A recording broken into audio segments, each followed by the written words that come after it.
My God, this is the lady. I've been trying to contact you. This is unbelievable. You found the elderly lady. I did. Well, I didn't actually find it. Two of my volunteers, at the end of the night, which is coming here now, if we've any sandwiches or anything left over, a couple of the team will walk around to the rough sleepers on O'Connell Street to give them the sandwiches we have left.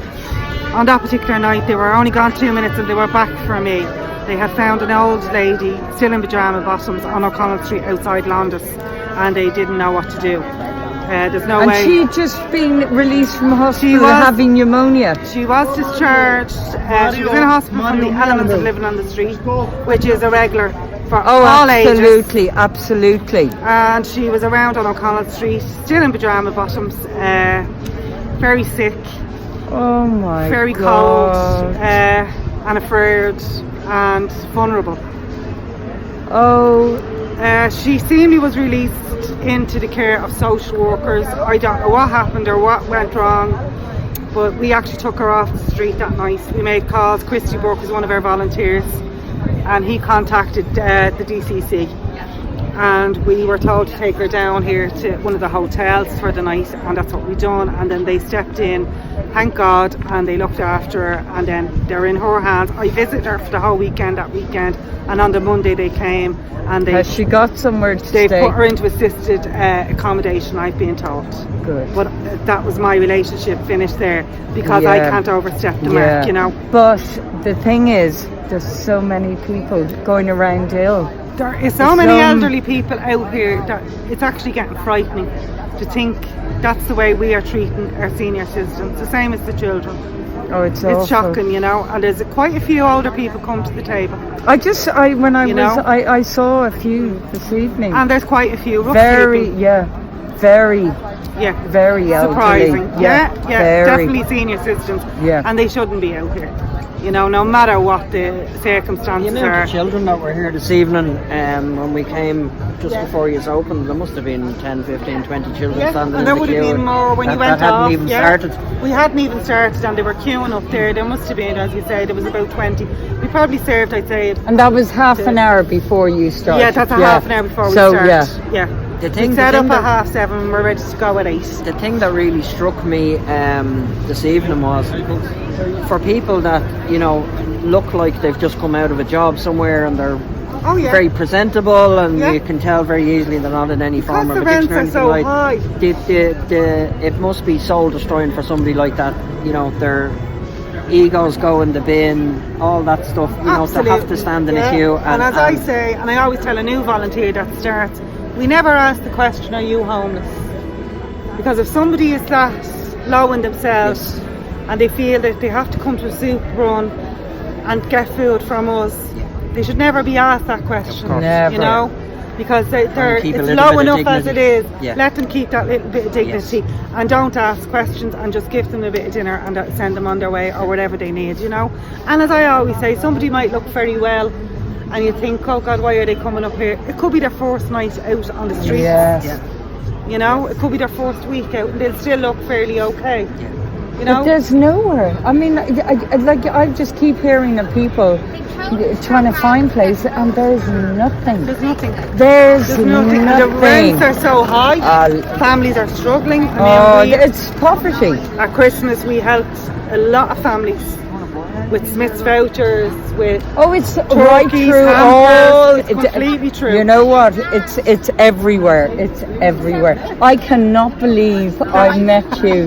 That is amazing. What numbers are you getting? You're so busy. Like, we came earlier and you hadn't even started and there was a big queue. So I mean, I'd say tonight we looked after up to 300 people, and that's most nights. Yeah. Between 200 and 300. Sometimes it can go a little bit more depending on the weather. You know, depending what they're looking for. Sleeping bags, we'll bring them down. You know, fresh sleeping bag, a biffy bag, a poncho, slashing rain. Tonight there seems to be a lot of them very hungry. They just wanted dinner, so that's why the queue was so big. And that's why I was so busy. Thank God we had enough food to feed them all tonight. And do you ever run out of food? We have, we've run out. Yeah, many times we've run out. So you have to kind of send people away. That must be so That's hard. It doesn't happen often, thank God, because we do have great support here. Yeah. But it does, you know, on occasion it has happened where we've run out of food, and it's horrendous to send someone away hungry. It kills me personally. So I'm sure that we have enough. And what are you finding? Like, it's like, I mean, we were talking to someone and they said that it kind of now it's just all kind of people working, people not working, and what really struck me is because of rents, that families, people. He said that there were like nurses coming. Absolutely, we've old people, you know, senior citizens that are hungry and they just can't make ends meet on the pension. They're on and eat their houses or their little flat. We give them dinner. We give them takeaway food in a takeaway tub. A lot of children, as you see in here tonight. Yeah. Huge out here on Gardner Street. There will be a lot of B&Bs and hotels, and that's where they would be staying. They don't have cooking facilities. So, and they'd have to come no matter the weather. So yeah, they're standing in the rain. If able, sometimes mum and dad will just come down, or mum or dad will come down and ask for 4 or 5 takeaway tubs for a dinner that night. They'll always go for stew, potatoes, a nutritious meal, because they can't cook. So these children are eating takeaway food, which is not good. Difficult for it's not them. good. So difficult. And you were saying it's the public that sponsor. Completely done. We're not funded by anyone. It's completely done, mostly through Facebook. We do have a lot of support, thank God. We have amazing people. I think people are just outraged. Irish people are amazing. We're heartbroken. Irish people are amazing. They're very charitable at giving. Yeah. You know, no matter what we put on Facebook and ask for, the strangest thing, guaranteed we will have it. They are. But I mean, can I ask you, and this is what we're, you know, like, if you got a magic wand, what would you do? How can this be solved? Personally, I'm looking at realistically. Obviously, if I came into billions of euros tomorrow, I'd build. Oh please God! Oh please God! But rehabilitation needs to be looked at in this country. There's no beds. There's no beds. There's no beds. The hostel system needs to be looked at. They're not safe. They're all in a communal room. Yeah. Most of them won't go in because they're scared in there. But I mean, can you? I just met a lovely young fellow, and he was there from Cork, and the devastation. But also, can you imagine the anger? Yeah, and the fear. And the fear. But I mean, and you know what? And he was like, no, just they've been left behind. The general public assume that a hostel, that they go in and they have a room on their own with a bed in it. No, that's not the case. It's an open room and it's a blue mat on the ground. Yeah. And you're in there with a couple of inches on both sides. So would I go in there? No. So they rather take their chances and they feel a little bit safer out on the streets, unfortunately. That needs to be looked at. It's the system and the policies in the Irish government that need change. Yeah, absolutely. But the deaths. Horrific. The deaths. Horrific. And a woman giving birth. Yes.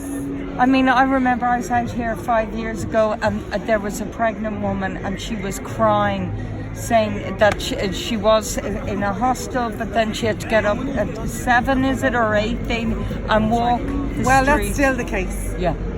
At 10 o'clock in the morning, some of the premises down here, which I totally disagree with, I have a big bone about it. They're put out at 10 o'clock and they're not allowed to come back till 4. Yeah. Now I asked, there's families, children, old people, unfortunately living in a homeless emergency accommodation, and they're made to walk the streets in this freezing cold weather. That's been going on for years. If you're sick, no matter what reason you have, you're out of that room. I asked in one of the premises down here, why are you doing this? And I was told we need to clean. And I said, surely to God you don't need to clean for that amount of hours. And if I was a paying guest in this premises, I wouldn't be put out for 6 hours a day. Yeah. No, can you imagine going to school with a child? A school going age child. School. Talk to you later. Nice to meet you. Bye, see you. Yeah. That's Sarah, one of our volunteers. A school going age child and maybe a baby in a buggy. You're up, you're out, you're gone to get them to school for 9 o'clock. By the time you get back, most of them have to get 2 buses out to their schools. Absolutely. So you're walking the streets for 6 hours, or until you pick your little child up at 2 o'clock, and you're not allowed back in till 4. Now, I know myself as a mother having 3 children when they were small. How hard it is. When you pick up your children, the first thing they want to do is come home and sit on the little couch and have a little rest and food. So it's those little things that are so wrong and unimaginable. They've no cooking, so destroying. They've no washing facility. We take for granted your child every day. Yogurt spilled on the jumper. The hassle of washing and drying that for the next day is a nightmare for them. And the trauma on the and children. it's eating up their money. The laundrettes are eating up their money. So they're expecting them to live in emergency accommodation. They're expecting them to live out here on the streets, but they're providing nothing for them. They don't even have the basic rights out here on the streets, as in a drink of water during the night or a toilet facility. Can you imagine what that must be like? No. If you have a bug, if you have a bad tummy, that's why I'm so fussy with what's given out. I won't collect off supermarkets. It has to be the freshest of the freshest food. It's tough enough out here. If I won't eat it, they don't get it. Simple as that. You know, and that's just the way it's been. And thank God we have the support that enables us to do this. I wish we didn't have to do it. You know? How many volunteers have you got out with you on an average night? On tonight I'd have about 12. 12? Yeah. So you probably have double that in the background then. I have about 25 volunteers. Yeah. And then we have cooks. Ladies and men that don't come in. Yeah. We have a butcher's account and we provide them with the meat to cook. Some of them are old age pensioners or widowers or widows, and they cook, and then the volunteers and myself collect off them every week to build up the bulk of food. So it's a huge effort every week by everyone. And then we do a walk around on a Sunday as well. A Sunday afternoon is another bad day for them. Brother Kevin's closes early in the morning, and then it comes. They don't have anything until 8 o'clock Sunday night when the soup runs start up. So we go out around 2 or 3 alternate weeks. Whenever we can on the Sunday we go out, you know, and walk around and give sandwiches, soups, curry, whatever we have, tea and coffee, sleeping bags, whatever is available. We're finding it very difficult at the minute to source sleeping bags. So if anyone has a contact, please get in touch So with us. let's sleeping bags, biffy bags, which are lifesavers. I'm sure you have a Facebook account, do you? We do. Yeah. Reaching Out Homeless Outreach. So Reaching Out Homeless Services. If anybody would like to donate to Reaching Out Homeless Services, if they'd like to give any sleeping bags, any hats, scarves, gloves, we're okay money, for hats, scarves, food, money, we don't anything. take cash. We prefer if they put the cash into the butcher's account, or they buy items for us. Preferably sleeping bags at the moment. Well, I'm going to put this video up. I'll put the number. That's my phone number. That's my email. We have a Facebook Brilliant. And we'll be. And listen, thank you so Irene, keep up much. the good work. Oh my God, you're a star. Thanks very much. You are. Thanks very much. You're another walking angel.